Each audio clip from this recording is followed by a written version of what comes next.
ইংরেজরা তারা কিছু মুসলমান রূপের কিছু লেখককে কিনে নিয়েছিল, সেবাদাস করেছিল, কৃতদাস করেছিল। সেবাদাস বলে ভুলে বেড়া কৃতদাস পয়সা দিয়ে কিনে নিয়েছে।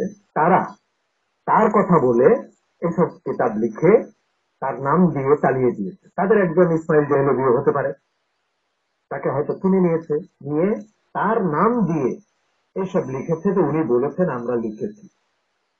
এটারও একটা মতামত রয়েছে। তাহলে দুই দিকে দুটো মতামত। এইসব মতামতের ঐতিহাসিক মতামত, এগুলো তো হাদিসে নয়, কোরআনও নয়।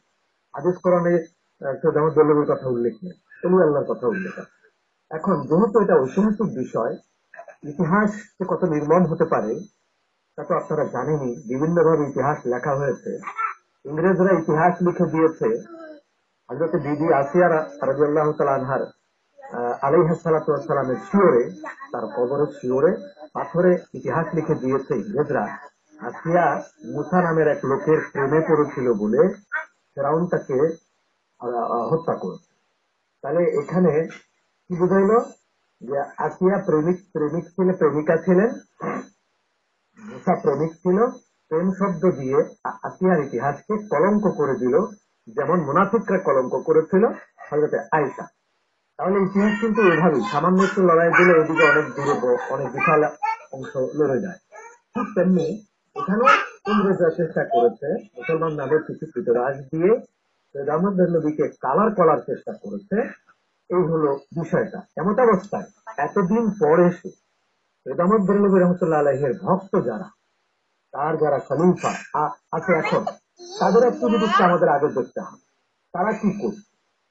এখন কথার কথা ধরে নিলাম আমার পূর্বপুরুষ কোন এক সময়, আমার বাবা, বাবার বাবা কিংবা আমার দাদার বাবা, ওনারা নমশূদ্র ছিলেন, কায়স্থ ছিলেন, মুসলমান ছিলেনই না।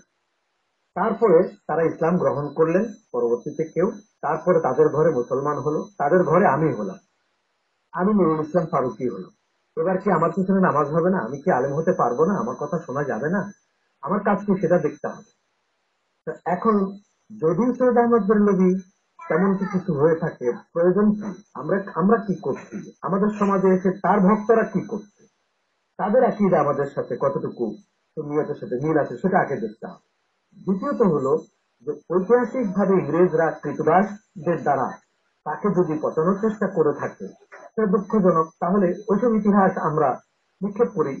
আমরা ওইসব ইতিহাসকে লক্ষ্য না করে আমরা আমাদের ঐক্যকে অটুট রাখার চেষ্টা করি। যেহেতু ভারতবর্ষের পূর্ব থেকে পশ্চিম পর্যন্ত তার অনুসারী রয়েছে, লক্ষ লক্ষ কোটি কোটি অনুসারী রয়েছে, এবং তার বড় বড় খলিফা রয়েছে। তারা শুধু মোহাম্মদ নিজামপুরি, শুকুরপুরের হযরত আবু বকর সিদ্দিক রহমতুল্লাহ আলাইহ, তুলসিরা নিসারউদ্দিন আহমদ রহমতুল্লাহ আলাইহ মাসলাকে, এবং আপনার কামাল কেরামত আলী জৌনপুরি রহমতুল্লাহ আলাইহ, তারা মিলাদ কিয়ামের পক্ষে বিশাল যুদ্ধ করেছে। তৎকালীন সময় মিলাদ কিয়ামের পক্ষে সারা বিশ্বে বিজয় লাভ করেছেন কেরামত আলী জৌনপুরি। মিলাদ কিয়ামের পক্ষে, ইলমে গায়েবের পক্ষে, তাওয়াসসুলের পক্ষে, শাফাতের পক্ষে তুলসিয়ার মুফতি আজম কিতাব লিখেছেন। সেই কিতাব এগুলোর পক্ষে লিখেছেন। সুতরাং এগুলো আমরা জলাঞ্জলি দিয়ে বিশাল একটা অংশের সঙ্গে এই চক্কর দিয়ে আমরা এখন যদি সুন্নিয়তের ভিতরে ফাটল ধরাতে চেষ্টা করি, এটাও এই অপরাধ থেকেও কিন্তু আমরা মুক্তি পাবো। এটা করাটা ঠিক হবে না। বরং আমাদের ঐক্যের প্রয়োজন এখন খুব বেশি। আমাদের ঐক্যের বিকল্প নেই। আজকে যারা খুব দারুণ ভাবে আমরা চেষ্টায় লিপ্ত আছি তার বিরুদ্ধে বলার জন্য, তাকে ওহাবি, তাকে কাফের, এগুলো যারা আমরা বলছি, তাদের আমার মনে হয় একটু সংযত হওয়া ভালো, বিষয়টা ডিপলি বোঝা ভালো। মুখে আসলেই যে বলতে হবে তা না। ইমাম আমরা যদি হানাফি মাযহাব অবলম্বন করি, কোন রকমের সন্দেহে কাউকে কাফের বলা যাবে না।